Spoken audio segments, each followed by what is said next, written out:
जय हिंद friends, welcome to my channel Pant study point. आज के वीडियो में हम देखने वाले हैं 2017 एमपी पुलिस पुराना पेपर है।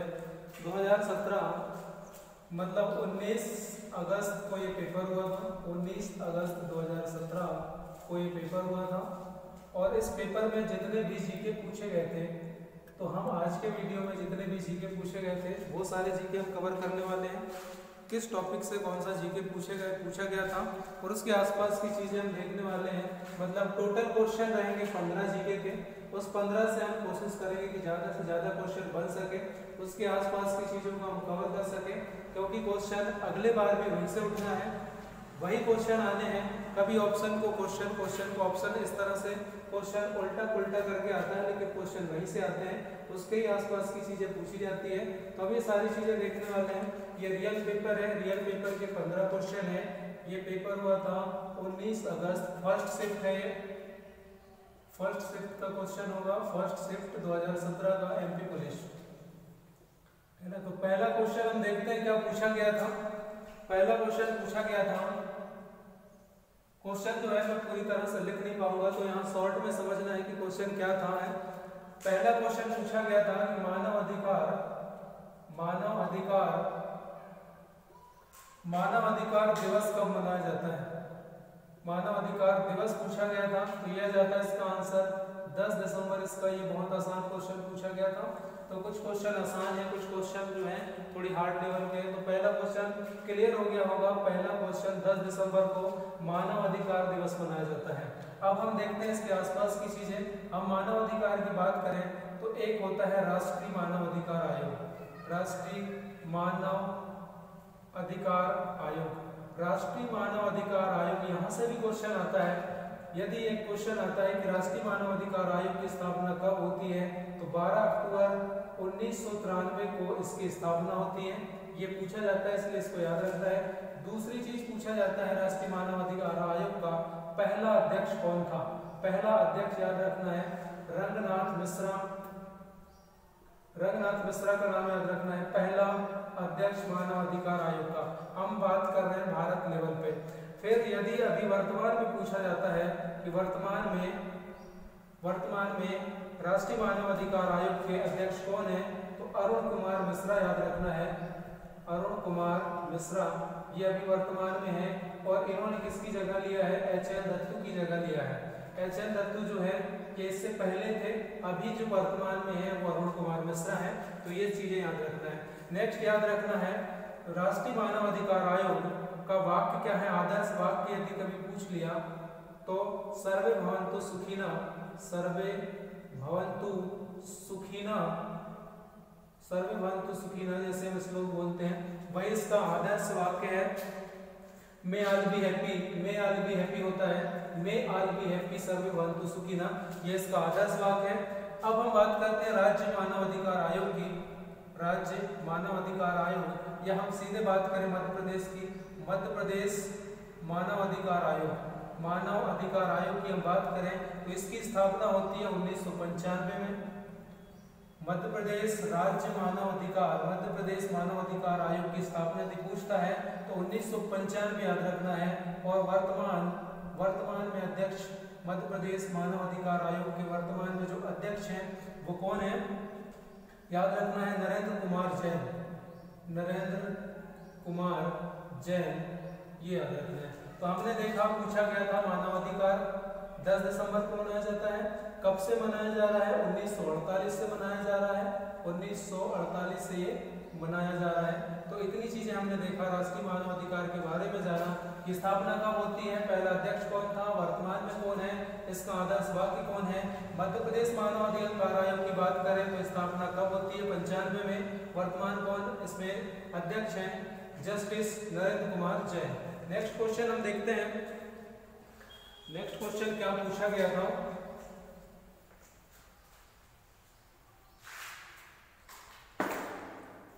नेक्स्ट क्वेश्चन पूछा गया था विदिशा किस नदी के तट पर स्थित है। ये बहुत आसान क्वेश्चन था। विदिशा किस नदी के तट पर है, ये क्वेश्चन। तो इसका आंसर क्या आ जाता, बेतवा। इसका आंसर आ जाता बेतवा, ये सभी को पता है। अब हमें याद रखना है बेतवा के बारे में। हमें याद रखना होगा बेतवा के बारे में। बेतवा विदिशा पूछा था किस नदी के तट पर है, तो बेतवा। अब हम बात करते हैं कि बेतवा कहाँ से निकलती है, रायसेन से निकलती है। रायसेन यदि पूछता है तो कुमरा गांव याद रखना है, कुमरा गांव रायसेन से निकलती है। बेतवा को क्या कहा जाता है, बुंदेलखंड की गंगा, बुंदेलखंड की जीवन रेखा कहा जाता है, बुंदेलखंड की जीवन रेखा कहा जाता है बेतवा को, याद रखना है। मध्य प्रदेश की गंगा कहा जाता है, मध्य प्रदेश की गंगा कहा जाता है, ये याद रखना है, ये भी इंपॉर्टेंट है हमारे लिए। बेतवा में याद रखना है कौन कौन से जो शहर हैं बेतवा के तट पर है, तो याद रखना है पहला शहर है सांची जो पूछा जाता है, भोपाल पूछा जाता है, विदिशा जो अभी पूछा गया है ये भी पूछा जाता है, ओरछा पूछा जाता है, ओरछा। इसके बाद चंदेरी ये भी पूछा जाता है। तो ये कुछ शहर हैं, इनके नाम याद रखना है। रायसेन पूछा जाए तो ये भी, तो इतनी चीजें याद रखना है। ओरछा बेतवा के तट पर, सांची भोपाल, सांची रायसेन में पड़ता है, भोपाल, विदिशा, ओरछा, चंदेरी, रायसेन, ये सब के सब जो है कहाँ पे, बेतवा नदी के तट पर है। इनसे एक क्वेश्चन आता जरूर है। फिर यदि बेतवा में यदि पूछा जाए तो याद रखना है इसकी सहायक नदी यदि पूछा जाता है, बेतवा की सहायक नदी यदि पूछा जाता है तो याद रखना है इसकी सहायक नदी में आता है बीना, धसान और हलाली इसकी सहायक नदी है। तो इतनी चीजें तो बेतवा के बारे में याद रखना पड़ेगा। अब बात विदिशा की हो रही है तो विदिशा के बारे में देख लेते हैं। यहाँ से खास पर्सनालिटी का जो नाम है वो है कैलाश सत्यार्थी। ये नाम शायद सभी जानते हैं। कैलाश सत्यार्थी जो है कि पूछा जाता है कहाँ के रहने वाले, विदिशा में पूछा जाता है। कब इनको नोबेल पुरस्कार दिया जाता है, तो 2014 को इनको शांति का नोबेल पुरस्कार दिया जाता है। एक चीज याद रखना है, इनका कौन सा आंदोलन है, बचपन बचाओ आंदोलन, बचपन बचाओ आंदोलन के लिए इन्हें जो है नोबेल पुरस्कार दिया जाता है शांति का। इनकी यदि पुस्तक पूछता है तो पुस्तक याद रखना है आजाद बचपन की ओर, आजाद बचपन की ओर। तो इतनी चीजें याद रखना है। विदिशा से याद रखना है कैलाश सत्यार्थी का नाम, जो 2014 में शांति का नोबेल पुरस्कार दिया जाता है पाकिस्तान की मलाला यूसुफजई के साथ। बचपन बचाओ आंदोलन के लिए, बच्चों के लिए इन्होंने खास काम किया है और इनकी पुस्तक का नाम है आजाद बचपन की ओर। नेक्स्ट क्वेश्चन हम देखते हैं कि क्या पूछा गया था। विदिशा से एक क्वेश्चन जरूर याद रखना है, हीलियोडोरस, ये पूछा जाता है हीलियोडोरस का खंबा कहाँ पे है। हीलियोडोरस का जो खंबा है वो विदिशा में, ये पूछा जाता है। नेक्स्ट क्वेश्चन हम देखते हैं कि क्या पूछा गया था।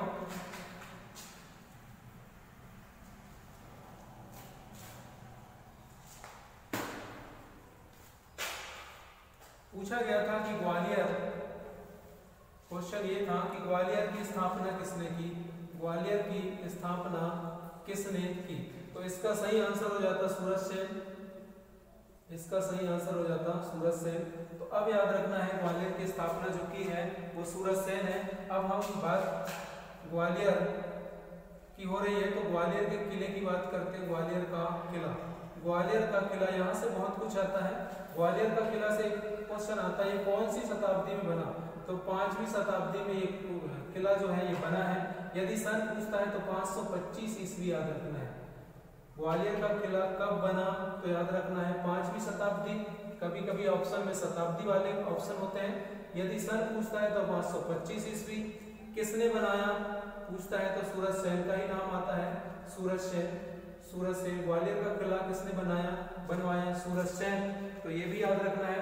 दूसरी चीज, ग्वालियर का किला को Gibraltar of India, Gibraltar of India, Gibraltar of India कहा जाता है। ये बहुत अच्छा क्वेश्चन है, जिब्राल्टर ऑफ इंडिया किस किले को कहा जाता है, ये भी पूछा जाता है। दूसरी चीज याद रखना है इसमें, ग्वालियर के किले से संबंधित और भी चीजें हैं, जैसे ग्वालियर के किले में जो है 5 दरवाजे हैं वो याद रखना है। खैर वो पूछा नहीं जाता है कि कौन कौन से दरवाजे हैं। दूसरी चीज हम बात हो रही ग्वालियर की, तो ग्वालियर की बात करते हैं। ग्वालियर में गुजरी महल है, गुजरी महल है। ये पूछा जाता है कि गुजरी महल कहाँ पे है, ग्वालियर में है। किसने बनवाया, मानसिंह ने बनवाया था ये महल अपनी प्रेमिका मृगनयनी के लिए। दूसरी चीज याद रखना है, ग्वालियर में बादल महल है, ये भी पूछा जाता है। तीसरी चीज याद रखना है, ग्वालियर में मोती महल है, मोती महल, बादल महल, और यहाँ पे एक चीज और याद रखना है, सास बहू का मंदिर, सास बहू का मंदिर, ये भी पूछा जाता है। तेली का मंदिर, ये भी पूछा जाता है, तेली का मंदिर भी पूछा जाता है। और विलास पैलेस, विलास पैलेस ये याद रखना है। यदि पूछा जाता है, पूछा जाए कि सिंधिया निवास भवन का स्थान, निवास भवन का नाम क्या है, सिंधिया जो वंश है वहां का, उसका निवास भवन का नाम क्या है, तो विलास पैलेस है। तेली का मंदिर यहाँ पे है, सास बहू का मंदिर है, मोती महल यहाँ पे है, बादल महल है, गुजरी महल यहाँ पे है। तो ये सारी चीजें याद रखना पड़ेगा हमें। दूसरी चीज हम बात करें ग्वालियर की, तो ग्वालियर में यहाँ से पूछा जाता है कौन सा स्टेडियम है, यहाँ पे रूप सिंह स्टेडियम यदि पूछा जाता है तो रूप सिंह स्टेडियम हमें बताना है। ग्वालियर में, ग्वालियर यहीं पे 2010 में, यहीं पे 2010 में सचिन तेंदुलकर ने दोहरा शतक बनाया था, किसके खिलाफ, साउथ अफ्रीका के खिलाफ। तो ये चीजें भी पूछ लिया जाता है, याद रखना है। नेक्स्ट पूछा जाता है ग्वालियर में बलौवा की गुफा, ये याद रखना है, ग्वालियर में क्या है, बलौवा की गुफा है, ये याद रखना है, यहाँ से भी पूछा जाता है। नेक्स्ट याद रखना है ग्वालियर में घाटी गांव अभ्यारण्य, यदि पूछा जाए घाटी गांव अभ्यारण्य कहाँ पे है, तो घाटी गांव अभ्यारण्य भी कहाँ पे है, ग्वालियर में। तो ग्वालियर से हमें इतनी चीजें याद रखना है। एक चीज याद रखना है, पटवारी प्रशिक्षण केंद्र यदि पूछा जाता है, एमपी का, मध्य प्रदेश का पटवारी प्रशिक्षण केंद्र, ट्रेनिंग सेंटर यदि पूछा जाता है तो ग्वालियर ही याद रखना है। राजस्व विभाग का मुख्यालय, राजस्व के बारे में जो भी क्वेश्चन आता है तो हमें क्या लगाना है, ग्वालियर लगाना है। तो इतने क्वेश्चन यहाँ से बनने वाले हैं। नेक्स्ट हम क्वेश्चन देखते हैं और क्या पूछा गया था।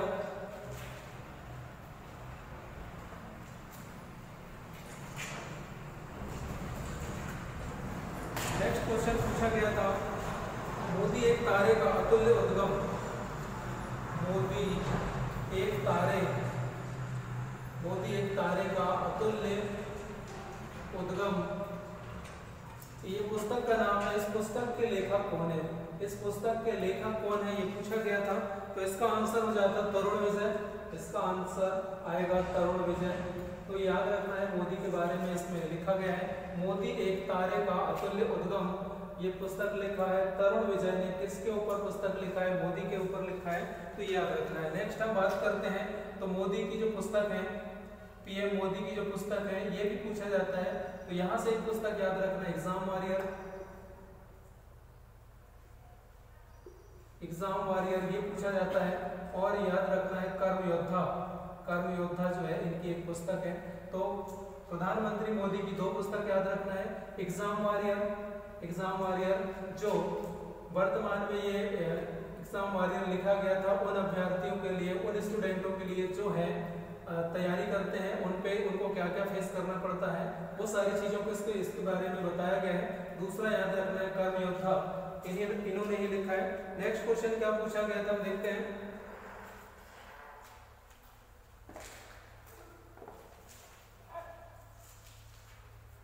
नेक्स्ट क्वेश्चन पूछा गया था, भारत में कुल कितने केंद्र प्रशासित है। ये बहुत आसान क्वेश्चन था।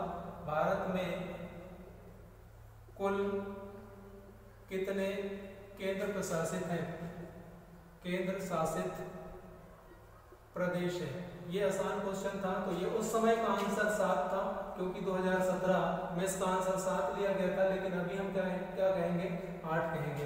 तो यहाँ से मैं बताना चाहूँगा, भारत में कुल कितने केंद्र प्रशासित वर्तमान में है, तो 8। ये सभी को पता है कि 8 जो है वो केंद्र प्रशासित है और 28 जो है वो क्या है, राज्य है। तो ये बड़ी बात नहीं है, ये जानना, ये आसान क्वेश्चन था। इसमें थोड़ा सा एक्स्ट्रा इन्फॉर्मेशन देखें तो यहाँ पे 29 राज्य हमारे हो गए थे, लेकिन जम्मू कश्मीर प्लस लद्दाख ये पूरा एक ही था। अभी इसको अलग कर दिया गया और ये 2 केंद्र प्रशासित हो गए। और याद रखना है, दमन दीव और दादर नगर हवेली, ये दोनों को एक कर दिया गया। तो इनको लेके जो है हमारे पास 8 केंद्र प्रशासित और ये दोनों के अलग होने से हमारे पास 28 राज्य हैं। अब हम देखते हैं कुछ खास बातें, जैसे 36वां संविधान संशोधन। एक क्वेश्चन आता है, 36वां संविधान संशोधन 1975 के द्वारा कौन सा राज्य बना, तो याद रखना है वो राज्य था सिक्किम और ये राज्य था हमारा 22वां। ये क्वेश्चन डायरेक्ट आता है कि 22वां राज्य भारत का कौन सा है, तो सिक्किम है। कब बना, 1975 में बना। कौन से संविधान संशोधन से बना, तो 31वां संविधान संशोधन से बना। नेक्स्ट हम बात करते हैं इसके बाद 1987 में हमारे 3 राज्य बनते हैं। 3 राज्यों का नाम याद रखना है, एक हो गया अरुणाचल प्रदेश, दूसरा हो गया मिजोरम और तीसरा हो गया गोवा। तो हमारे पास है 22वां राज्य, ये 23वां, ये 24वां और 25वां। ये क्वेश्चन आता है कि भारत का 25वां राज्य कौन था, गोवा था।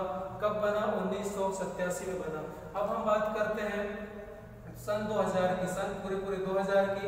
तो यहाँ पे 3 डेट याद रखना है, 1 नवंबर, 9 नवंबर और 15 नवंबर याद रखना है। सन 2000 में 3 राज्य बने, 1 नवंबर को, 9 नवंबर को और 15 नवंबर को। यहाँ पे बना सबसे पहले 1 नवंबर को छत्तीसगढ़। ये छत्तीसगढ़ किससे निकल के बना, तो एमपी से निकल के बना।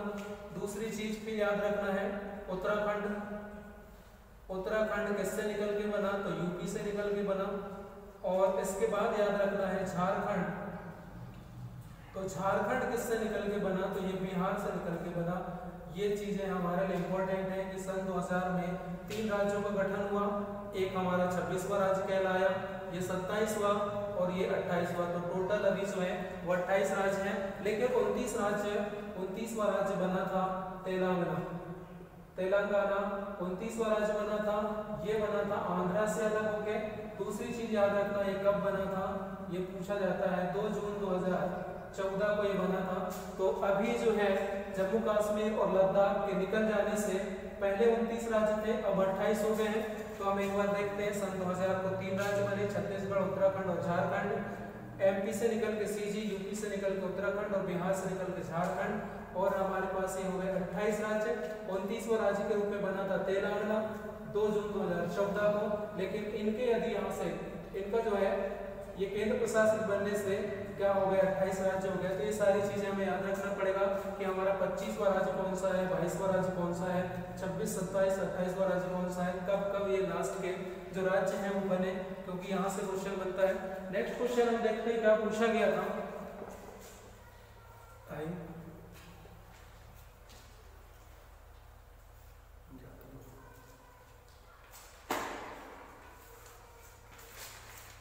नेक्स्ट क्वेश्चन याद रखना है, पूछा गया था, ये भी बहुत अच्छा क्वेश्चन था, आगे भी यहाँ से क्वेश्चन बनने के चांस रहेंगे। यहाँ पूछा गया था आरबीआई भारतीय रिजर्व बैंक, भारतीय रिजर्व बैंक की स्थापना कब होती है, सन पूछा गया था ये वाले पेपर में। तो इस शिफ्ट में पूछा गया था कि आरबीआई रिजर्व बैंक की स्थापना कब होती है, 1935। तो ये बच्चों वाला क्वेश्चन था। अब हम आरबीआई के बारे में देखते हैं जो पूछा जाता है। यदि यहाँ पे पूछे कि आरबीआई की स्थापना किस एक्ट के किस अधिनियम के तहत होती है। आरबीआई जो भारत का सेंट्रल बैंक है, बैंकों का बैंक है, केंद्रीय बैंक है, मुद्रा छापने का अधिकार है, वित्त निगम मौद्रिक नीति को बदलने का अधिकार है। तो आरबीआई के पास ये सारे अधिकार हैं। उसकी स्थापना यदि पूछा जाता है आरबीआई की स्थापना किस एक्ट किस अधिनियम के तहत होती है, तो 1934 याद रखना है। कब होती है, तो 1 अप्रैल 1935 को इसकी स्थापना होती है, ये याद रखना है। यही अभी पूछा गया था, 1 अप्रैल 1935। लेकिन यदि पूछा जाए कि इसका मुख्यालय कहाँ पे है, तो मुंबई लगाना है। इससे पहले कोलकाता था, बाद में क्या हो गया, मुंबई। तो मुंबई याद रखना है। फिर इसका नेशनलाइजेशन राष्ट्रीयकरण कब होता है, इसका राष्ट्रीयकरण अक्सर पूछा जाता है। तो आरबीआई का जो राष्ट्रीयकरण होता है 1 जनवरी 1949 को इसका राष्ट्रीयकरण कर दिया जाता है, मतलब देश को सौंप दिया जाता है। आरबीआई के बारे में और यदि हम बात करें तो आरबीआई का लोगो पूछा जाता है। इसके लोगो में क्या दिखाई देता है, तो इसके लोगो में दिखाई देता है ताड़ का पेड़। पूछा जाता है कौन सा पेड़ है, तो ताड़ का पेड़ हमको बताना है इसके लोगों में। और दूसरा चीज यदि कोई जानवर पूछा जाता है तो बंगाल टाइगर। ये खूब बार आया हुआ क्वेश्चन है कि आरबीआई के लोगों में कौन सा पेड़ दिखता है, ताड़ का पेड़, या इसको पॉम ट्री भी कहते हैं, सॉरी PALM, ये पॉम ट्री भी कहते हैं इसको। तो ये भी पूछा जाता है। फिर हम आरबीआई की यदि बात करें तो आरबीआई से क्वेश्चन आता है इसका गवर्नर, यदि इसका गवर्नर की बात हम करें तो फर्स्ट गवर्नर की हम बात करें तो ओसबर्न स्मिथ था, ये लगभग सभी को पता है। ऑसबर्न स्मिथ था, ये पहला अंग्रेज गवर्नर था। यदि भारतीय इंडियन गवर्नर पूछता है तब हमें याद रखना है सीडी देशमुख। ये दो गवर्नर तो हमें याद रखना पड़ेगा। वर्तमान में गवर्नर कौन है, तो वर्तमान में याद रखना है जो है शक्तिकांत दास जो है आरबीआई के गवर्नर है। कौन से नंबर के हैं, तो 25वें नंबर के गवर्नर है, ये याद रखना है। वर्तमान में आरबीआई के governor Shaktikanta Das 25वां number, CD Deshmukh पहला भारतीय और पहला अंग्रेज गवर्नर ओसबर्न स्मिथ। दूसरी चीज यहाँ से याद रखना है कि 1969 वाला सन याद रखना है और 1980 वाला याद रखना है। ये 1969 वही टाइम है जब यहाँ पे 14 बैंकों का राष्ट्रीयकरण हुआ था।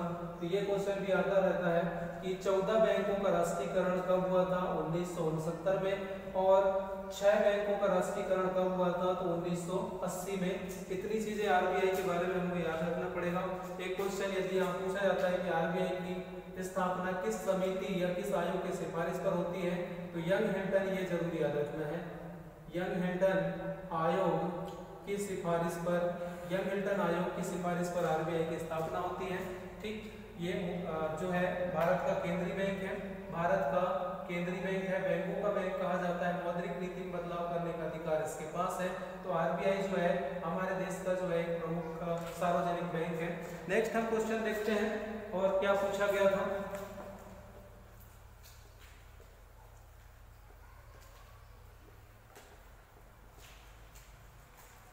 अगले क्वेश्चन की हम बात करें तो पूछा गया था किसने ओरछा के चतुर्भुज मंदिर का निर्माण करवाया। क्वेश्चन था किसने ओरछा के चतुर्भुज, एमपी का क्वेश्चन था, किसने ओरछा के चतुर्भुज मंदिर का निर्माण करवाया। किसने ओरछा के चतुर्भुज मंदिर का निर्माण करवाया। इसका सही आंसर आता बुंदेला राजपूत। ऑप्शन में यही दिया हुआ है, सही भी है, बुंदेला राजपूत। इन्होंने जो है ओरछा के चतुर्भुज मंदिर का निर्माण करवाया। अब हम यहाँ से देखते हैं कि यहाँ से क्या क्या और क्वेश्चन बन सकते हैं। तो पहले चीज तो हमें ये देखना पड़ेगा ओरछा कहाँ आता है। तो ओरछा अब चला गया निवाड़ी में, ओरछा चला गया है कहाँ पे, निवाड़ी। और निवाड़ी हमारा क्या है, 52वां जिला है। निवाड़ी हमारा क्या है, 52वां जिला है। 52वां जिला जो 1 अक्टूबर 2018 को ये जिला बना है। 1 अक्टूबर 2018 को ये जिला बना है। मध्य प्रदेश का 52वां जिला निवाड़ी 1 अक्टूबर 2018 को ये बना है। यहीं पे पड़ता है ओरछा। ओरछा में और क्या क्या है वो देखते हैं। यहाँ पे बनाया जा रहा है रामायण संग्रहालय, रामायण म्यूजियम संग्रहालय। तो याद रखना है, क्वेश्चन आएगा रामायण संग्रहालय कहाँ बनाया जा रहा है, ओरछा। दूसरी चीज याद रखना है, ओरछा से पूछा जाएगा जहांगीर महल कहाँ पे है। जहांगीर महल यदि पूछा जाता है तो जहांगीर महल ओरछा में है। किसने बनाया था, तो वीर सिंह देव बुंदेला ने बनवाया था। तो ये याद रखना है। जहांगीर महल भी अक्सर पूछा जाता है। दूसरी चीज याद रखना है यहाँ पे ओरछा महोत्सव एमपी ने हाल ही में मनाया है। ये करंट का क्वेश्चन है। ओरछा महोत्सव कहाँ मनाया गया, ओरछा। जहांगीर महल कहाँ पे, ओरछा। रामायण संग्रहालय कहाँ पे, ओरछा। ओरछा कहाँ आता है, निवाड़ी टीकमगढ़ में आता है, सॉरी निवाड़ी में आता है। और निवाड़ी जो है वो 52वां जिला है। निवाड़ी किस जिला से अलग होकर बना है, टीकमगढ़ से अलग होकर क्या बना है, निवाड़ी। और निवाड़ी में आता है क्या, ओरछा। इतनी चीजें याद रखना है। यदि हम निवाड़ी की बात करें तो ये जनसंख्या प्लस क्षेत्रफल में दोनों में सबसे छोटा हमारा जिला है, सबसे छोटा जिला है। यदि हम बड़े जिले की बात करें, एमपी का बड़ा जिला हम बात करें क्षेत्रफल में तो वो आता है छिंदवाड़ा। ठीक, क्षेत्रफल में हम छोटे जिले की बात करें तो निवाड़ी है। और जनसंख्या में बड़े जिले की हम बात करें तो वो है इंदौर। तो याद रखना है जनसंख्या में बड़ा जिला हमारा इंदौर है, क्षेत्रफल में बड़ा जिला हमारा छिंदवाड़ा है। लेकिन जनसंख्या और क्षेत्रफल दोनों में ही छोटा कौन है, निवाड़ी है। 52वां जिला है, ओरछा इसी पे आएगा। ये सारी चीजें हमें याद रखना पड़ेगा। नेक्स्ट क्वेश्चन हम देखते हैं क्या पूछा गया था।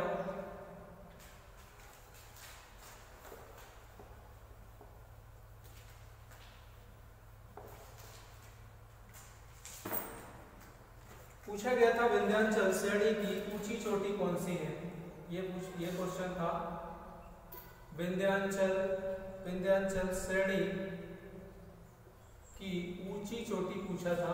ऊंची चोटी का नाम इसमें पूछा था, तो इसका सही आंसर था गुडविल की चोटी। गुडविल की चोटी इसका सही आंसर था।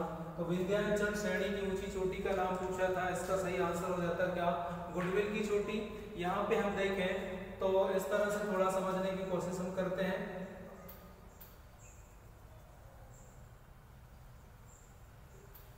ये जो है वो एमपी का मैप है। यहाँ हम देखें तो मध्य भारत का पठार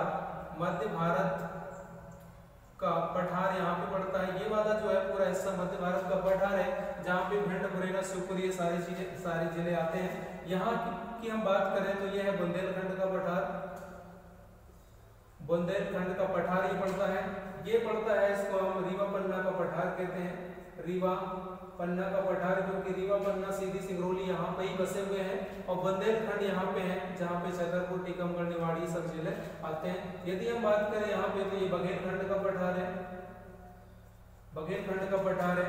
बीचों बीच से यहाँ से जिसकी हम बात करें तो नर्मदा सोन घाटी है। ये नर्मदा सोन घाटी है ये, और नीचे है सतपुड़ा मैकाल श्रेणी। सतपुड़ा मैकाल श्रेणी इसको कहा जाता है। और ऊपर वाला जो है ये है विंध्याचल पर्वत श्रेणी, और यहाँ पे पड़ जाता है क्या, मालवा का पठार ये पड़ता है। तो यहाँ से क्वेश्चन बहुत आते हैं, एक बार हम इसको देख लेते हैं। यदि क्वेश्चन आता है मालवा का पठार, इसकी सबसे ऊंची चोटी कौन सी है, तो सिगार याद रखना है। इसकी सबसे ऊंची चोटी यदि पूछता है तो सिगार 881 मीटर। ठीक, बुंदेलखंड की ऊंची चोटी यदि पूछता है तो हमें याद रखना है सिद्ध बाबा याद रखना है 1172 मीटर, ये याद रखना है।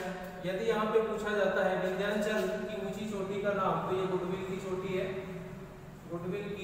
है। और यही क्वेश्चन अभी हमारे सामने है जो पूछा गया था, विंध्याचल की चोटी का नाम क्या है, गुडविल की चोटी। और यदि पूछा जाए सतपुड़ा की ऊंची चोटी कौन सी है, सतपुड़ा की यदि ऊंची चोटी पूछी जाती है तो याद रखना है धूपगढ़ की चोटी, जो कहाँ पे है, पंचमढ़ी में है। पंचमढ़ी धूपगढ़ चोटी, ये होशंगाबाद जिला में पड़ेगा। पड़ता है। कितनी ऊंचाई है, 1350 इसकी ऊंचाई है। तो हमने देखा सतपुड़ा मैकाल श्रेणी की ऊंची चोटी जो है वो धूपगढ़ की चोटी है, जो कहाँ पे है, पंचमढ़ी में है और होशंगाबाद में है। यदि श्रेणी का नाम पूछता है तो याद रखना है महादेव पर्वत श्रेणी, ये याद रखना है। क्योंकि यहाँ पे ये है कि पूरा ये जो है ये सतपुड़ा मैकाल श्रेणी है, इसका ये वाला हिस्सा मैकाल श्रेणी का हिस्सा होता है, जहां से नर्मदा नदी निकलती है। यदि नर्मदा नदी का उद्गम स्थल पूछता है तो मैकाल श्रेणी लगाना है।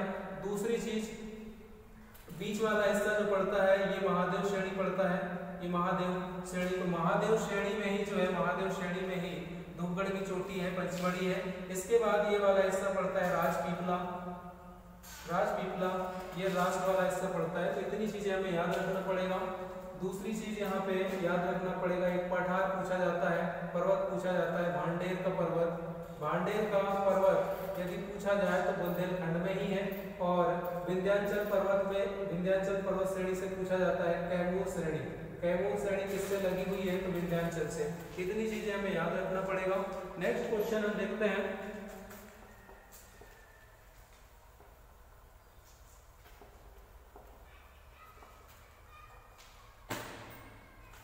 नेक्स्ट क्वेश्चन पूछा गया था, इसमें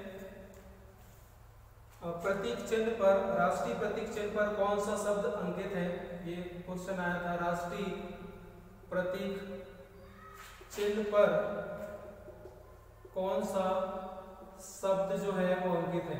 राष्ट्रीय प्रतीक चिन्ह पर कौन सा शब्द अंकित है, तो ये है सत्यमेव जयते। इसका आंसर हो जाता है सत्यमेव जयते, इसका आंसर हो जाता।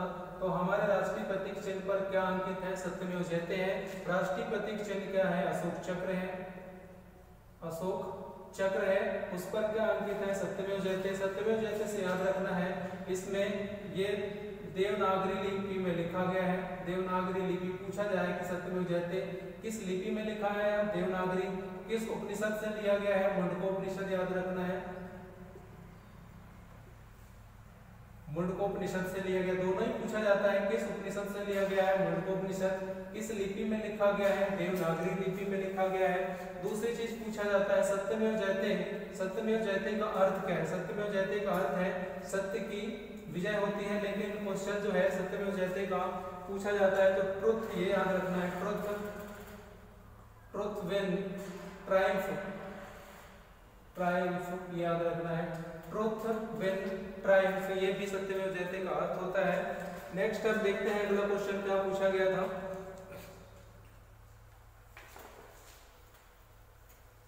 अगला क्वेश्चन याद रखना है, पूछा गया था विभाजन परिषद। ये क्वेश्चन बहुत ही अच्छा था। विभाजन परिषद के अध्यक्ष कौन थे? विभाजन परिषद के अध्यक्ष कौन थे, ये पूछा गया था। तो इसका आंसर आ जाता लॉर्ड माउंटबेटन।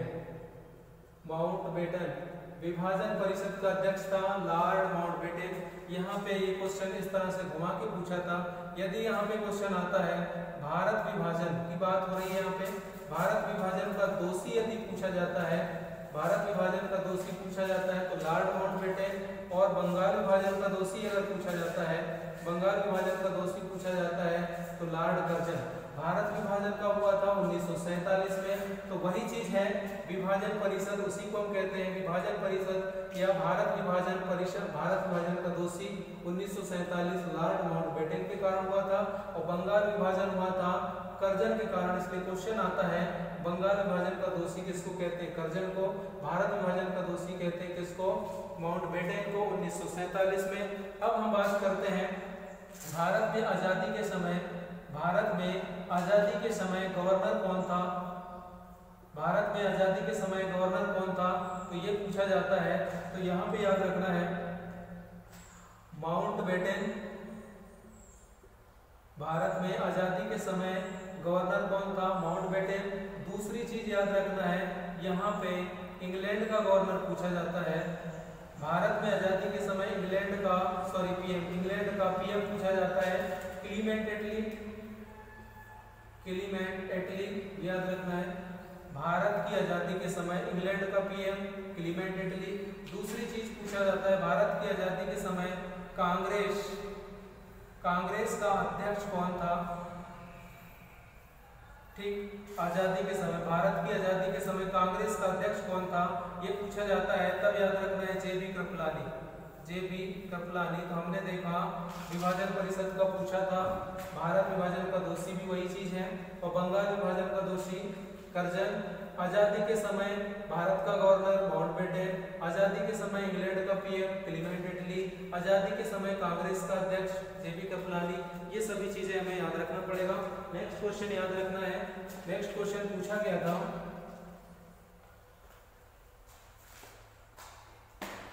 सुशासन दिवस कब मनाया जाता है? ये बहुत अच्छा क्वेश्चन था, फर्स्ट शिफ्ट में ही क्वेश्चन था। सुशासन दिवस कब मनाया जाता है? तो याद रखना है 25 दिसंबर को सुशासन दिवस मनाया जाता है। अब याद रखना है सुशासन दिवस किसके जन्मदिन को मनाया जाता है?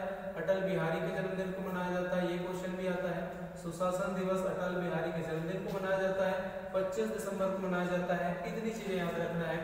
एक चीज और याद रखना है, आतंकवाद विरोधी दिवस। आतंकवाद विरोधी दिवस यदि पूछे कि कब मनाया जाता है तो ये मनाया जाता है 21 मई को। अब यहाँ से क्वेश्चन आता है किसकी जयंती को मनाते हैं? तो राजीव गांधी की जयंती को मनाया जाता है। तो 21 मई 1991 को राजीव गांधी की मृत्यु हो जाती है। लिट्टे नामक आतंकवादी जो संगठन है ये श्रीलंका का है, ये जो है इसकी हत्या करता है। तो राजीव गांधी की मृत्यु के दिन 21 मई को ही मनाया जाता है आतंकवादी विरोधी दिवस के रूप में, क्योंकि आतंकवादी संगठन लिट्टे जो कहाँ का है? श्रीलंका का आतंकवादी संगठन है, उसने इसकी हत्या की थी। एक चीज और याद रखना है सद्भावना दिवस, ये भी पूछा जाता है। सद्भावना दिवस की हम बात करें तो ये मनाया जाता है 20 अगस्त को। और ये पूछा जाता है कि किसके जन्मदिन को मनाया जाता है? तो ये राजीव गांधी के जन्मदिन को मनाया जाता है, ये याद रखना है। दूसरी चीज याद रखना है 29 अगस्त, ये याद होगा 29 अगस्त को क्या मनाया जाता है? राष्ट्रीय खेल दिवस मनाया जाता है। किसके जन्मदिन को मनाया जाता है? मेजर ध्यानचंद के जन्मदिन को मनाया जाता है। मेजर ध्यानचंद, मेजर ध्यानचंद वही है जो हॉकी का जादूगर कहा जाता है, जिनकी पुस्तक का नाम गोल है, जिनकी पुस्तक का नाम गोल है। और द विजार्ड इनका उपनाम है, द विजार्ड इनका उपनाम है, ये भी पूछा जाता है। ये चीजें याद रखना है मेजर ध्यानचंद के बारे में। नेक्स्ट याद रखना है इसमें 29 जून एक डेट पूछा जाता है। 29 जून को कौन सा दिवस मनाया जाता है? तो 29 जून को सांख्यिकी दिवस मनाया जाता है। किसके जन्मदिन पे मनाया जाता है? तो पीसी महालनोबिस, पीसी महालनोबिस, ये इनके जन्मदिन को मनाया जाता है। 29 जून को राष्ट्रीय सांख्यिकी दिवस मनाया जाता है पीसी महालनोबिस के जन्मदिन को। और याद रखना 1 जुलाई जो वेरी इंपॉर्टेंट है, 1 जुलाई को जीएसटी दिवस मनाते हैं क्योंकि जीएसटी इंट्रोड्यूस हुआ था भारत में।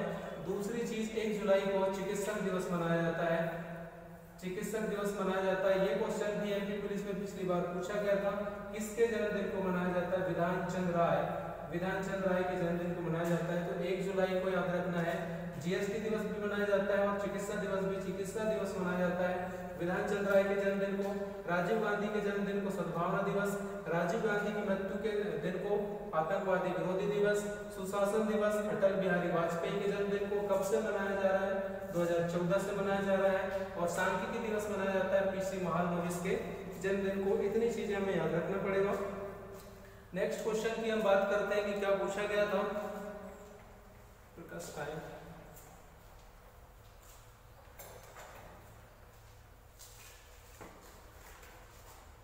नेक्स्ट क्वेश्चन पूछा गया था यहाँ पे, ये भी बहुत अच्छा क्वेश्चन था। मिसाइल अग्नि, मिसाइल अग्नि वी, अग्नि वी का, अग्नि 5 का, मिसाइल अग्नि 5 का परीक्षण कहाँ किया गया? ये क्वेश्चन बहुत आसान क्वेश्चन था। मिसाइल अग्नि 5 का परीक्षण कहाँ पे किया गया? तो ये अब्दुल कलाम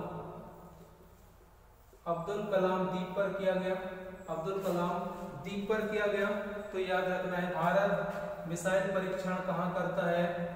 कोई भी मिसाइल हो भारत कहाँ पे इसका परीक्षण करता है? अब्दुल कलाम द्वीप। इसका पुराना नाम व्हीलर द्वीप है।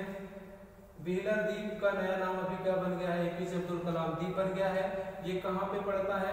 उड़ीसा में पड़ता है। यदि उड़ीसा में प्रॉपर जगह पूछे तो चांदीपुर याद रखना है, चांदीपुर। ये जो है मिसाइल परीक्षण के लिए फेमस है। यदि हम उपग्रह की बात करें कि भारत अपना उपग्रह कहाँ से छोड़ता है? भारत अपना उपग्रह सतीश धवन अंतरिक्ष केंद्र से छोड़ता है, सतीश धवन अंतरिक्ष केंद्र से छोड़ता है। ये कहाँ पे है? श्रीहरिकोटा में है। और श्रीहरिकोटा कहाँ पड़ता है? आंध्र प्रदेश में पड़ता है। तो भारत उपग्रह यहाँ से छोड़ता है, मिसाइल परीक्षण यहाँ पे करता है। दूसरी चीज, परमाणु का यदि परीक्षण पूछता है, भारत परमाणु का परीक्षण कहाँ पे करता है? तो परमाणु का परीक्षण करता है पोखरण में। पोखरण जो कहाँ पे है? राजस्थान में है। राजस्थान में कहाँ पे है? जैसलमेर में है। तो ये तीनों चीजें हमें याद रखना है। भारत परमाणु का परीक्षण पोखरण में करता है और उपग्रह कहाँ से छोड़ता है? सतीश धवन अंतरिक्ष केंद्र हरिकोटा से छोड़ता है। भारत में जो अंतरिक्ष एजेंसी है उसका नाम इसरो है। इसरो के बारे में सब जानते हैं। इंडियन स्पेस रिसर्च ऑर्गेनाइजेशन इसका फुल फॉर्म होता है। 1969 15 अगस्त 1969 को इसकी स्थापना होती है। दूसरी चीज याद रखना है, इसका हेड ऑफिस कहाँ पे है? बेंगलुरु में है। और इसका जो वर्तमान में जो अध्यक्ष है या चीफ है वो कौन है? इसरो के के सिवान जो है इसके वर्तमान में चीफ हैं। तो इसरो के बारे में याद रखना है। अब क्लियर हो गया मिसाइल परीक्षण कहाँ होगा, उपग्रह कहाँ से छोड़ता है, परमाणु परीक्षण कहाँ पे होता है। भारत ने अभी तक 2 ही परमाणु परीक्षण किया है, फर्स्ट और सेकंड। फर्स्ट 1974 में किया था और दूसरा परमाणु परीक्षण 1998 में किया था। इसका नाम था इस्माइल बुद्धा। पहला परमाणु परीक्षण जो किया था उसका नाम था इस्माइल बुद्धा। यहाँ पे हमारे रक्षा मंत्री थे जगजीवन राम और यहाँ पे पीएम जो थी वो इंदिरा गांधी थी, ये भी याद रख लेना है। और दूसरा परमाणु परीक्षण जो किया था उसका नाम था शक्ति 98। यहाँ पे हमारे पीएम जो थे वो अटल जी थे, अटल बिहारी वाजपेयी थे। और यहाँ पे जो रक्षा मंत्री थे भारत के वो जॉर्ज फर्नांडिस थे। तो इतनी चीजें याद रखना पड़ेगा। 2 बार परमाणु परीक्षण भारत ने किया है। नेक्स्ट हम क्वेश्चन देखते हैं। अभी तक हम 10 से 12 क्वेश्चन देख चुके हैं। अगला क्वेश्चन देखते हैं जीके का क्या पूछा गया था। कितना आसान कितना कठिन था। क्वेश्चन ये था कि दिबांग घाटी दिबांग वन्य जीव अभ्यारण्य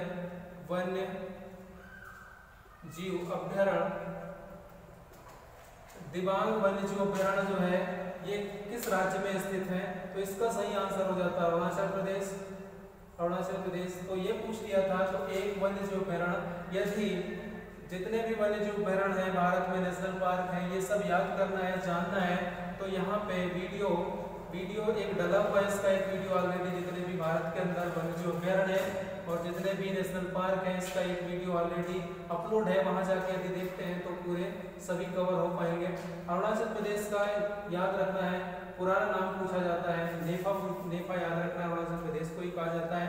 अरुणाचल प्रदेश में एक तो पुराना नाम नेफा पूछता है, नेफा नॉर्थ ईस्ट फ्रंटियर एजेंसी, इसका पूरा फुल फॉर्म होता है नॉर्थ ईस्ट फ्रंटियर एजेंसी, इसका पूरा नाम क्या है?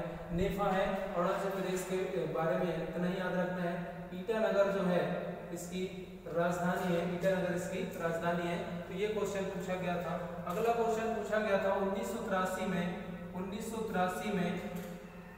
किस नेशनल पार्क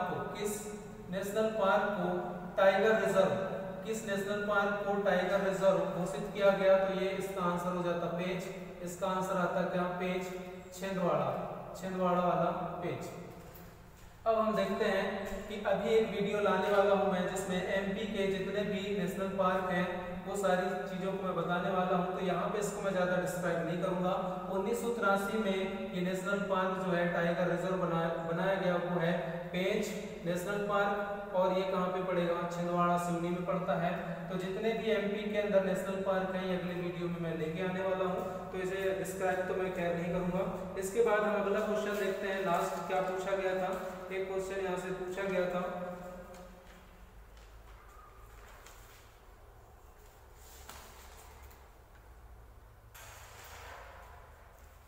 यहाँ पे पूछा गया था, अगला एक क्वेश्चन था, वो था भारतीय सेना के प्रमुख कौन है?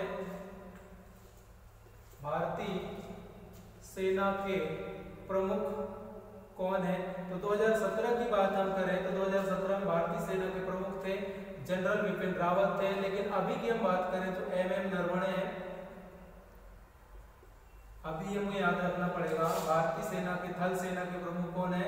एमएम नरवणे हैं, ये याद रखना पड़ेगा। अब हम बात करते हैं थल सेना, वायु सेना और जल सेना की।